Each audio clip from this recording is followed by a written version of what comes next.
Bucks 146, Knicks 122. The Knicks faced a daunting challenge in the IST quarterfinals, unable to overcome the Bucks' historic shooting performance. Julius Randle had an outstanding effort with a season-high 41 points, supported by Jalen Brunson's 24 points and R.J. Barrett's 23. The loss snaps the Knicks' 3-game winning streak and eliminates them from the in-season tournament. Defensively, the Knicks struggled throughout the game, allowing the Bucks to find their rhythm and comfort. Despite a strong offensive start from both teams in the first half, with the Knicks capitalizing on Milwaukee's transition defense, the tide shifted in the third quarter. Milwaukee's three-point shooting soared to an impressive 68%, while the Knicks' offense slowed down. Although the Knicks attempted a comeback by cutting the lead to single digits early in the fourth, a decisive 13-2 Bucks run, featuring 3 key three-pointers, extinguished any hopes of a turnaround. The game had the potential to be the season's best, but Milwaukee's exceptional shooting ultimately dictated the outcome. The extraordinary three-point shooting display by the Bucks can be emphasized through several staggering statistics. Apart from joining an exclusive group as the 4th team in history to achieve a 60% or higher accuracy from beyond the arc while making at least 23s in a single game, the Bucks accomplished a feat not seen since the 1961-62 Philadelphia Warriors. They became the first team in decades to score at least 37 points against the Knicks in each of the first 3 quarters. While the Bucks have their own pair of future Hall of Famers who contributed a combined 63 points and 6 three-pointers in 8 attempts, it was the unexpected performances from Marjon Beauchamp, Cam Payne, and A.J. Green that stood out. This trio went 7 of 9 from long range, adding an element of surprise to the already impressive shooting display. Over the course of 2 full games against the Knicks, the Bucks have shot an astounding 55.8% from behind the arc, making 43 of 77 attempts. Although the Knicks' defense played a role in the Bucks' proficiency during the first game and the initial half of this one, the third quarter marked a turning point where the Bucks' shooting accuracy reached an unstoppable level, leaving the Knicks helpless against the onslaught. Before we move on, we know you wouldn't want to miss out on more exclusive content like this. So, make sure to hit that like button and subscribe to our channel to stay updated with all the latest in the world of the Knicks. Let's continue. The Knicks have been the dominant team in three-pointers made in most of their games throughout the season, surpassing their opponents in 11 out of 19 games. Only once did they allow a team to surpass them by more than 7 three-pointers, their first game against the Bucks when Milwaukee outshot them 20-10. The Bucks took it to another level in the rematch, making 23 three-pointers compared to the Knicks' 7. Out of all the teams they've faced, the Bucks forced the Knicks to focus more on scoring inside the arc.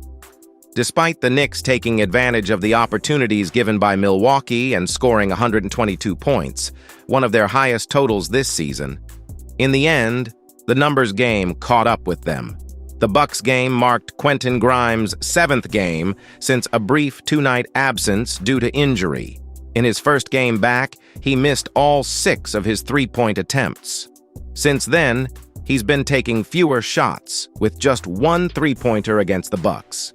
What makes it worse is that this was his only shot attempt in the entire game. For Grimes, his frustration is apparent. Grimes openly expressed his frustration post-game, feeling like he doesn't get enough opportunities to establish a rhythm. This frustration has been building, especially since his return from injury. Before getting injured, Grimes was playing over 25 minutes per game and shooting 40% from three-point range. Unlike other players, Grimes' complaints may not be so easily brushed off by his teammates.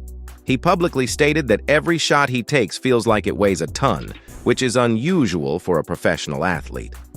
This situation, which started as a minor concern about Grimes potentially being replaced in the starting lineup, has since become a bigger issue for him and the team.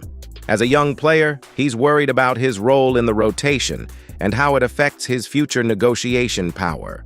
Grimes fills an important defensive role for the team, especially against top guards like Damian Lillard. There's a shared responsibility here, and someone needs to assure Grimes that he can shoot as much as he wants. Both Grimes and the team need him to push through this frustration if they want to achieve their season goals. All eyes will be on his shot selection in the next game against Boston. Sports bettors. Your favorite sportsbook, BetUS.com, is back. Real-time in-game betting, incredible odds with daily odds boosters, props and parlays, fast payouts, and exceptional one-on-one customer service. We got it all. Who do you like in today's NBA action? Check out the link in the description to receive a 125% bonus match on your deposit when you sign up for BetUS.com, where the game begins. On a positive note, Julius Randle delivered a spectacular performance, finishing the game with 41 points on 19 shots, successfully hitting both of his three-point attempts and making 11 of 12 free throws. Despite a 5-assist to 4-turnover ratio, it didn't truly reflect the control he exhibited throughout the game, with an almost perfect balance between passing and shooting. His defensive contributions were also notable, showcasing one of his best defensive efforts this season, even with Giannis making a significant impact on the other end. The focal point of the game, however, was Randle's offensive mastery. He attacked Antetokounmpo as if he were a player recently called up from the G League rather than a former Defensive Player of the Year. It was a mesmerizing exhibition of shot-making, comparable to some of the best performances in recent memory. If the game had been close in the late stages, Randle dropping 50 would have been entirely plausible.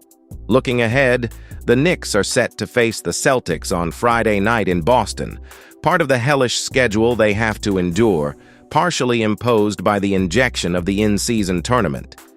It feels like the Knicks are being penalized for reaching the knockout stage of the IST, as they now have to contend with both the Bucks and Celtics 5 times this season, teams they don't match up well against.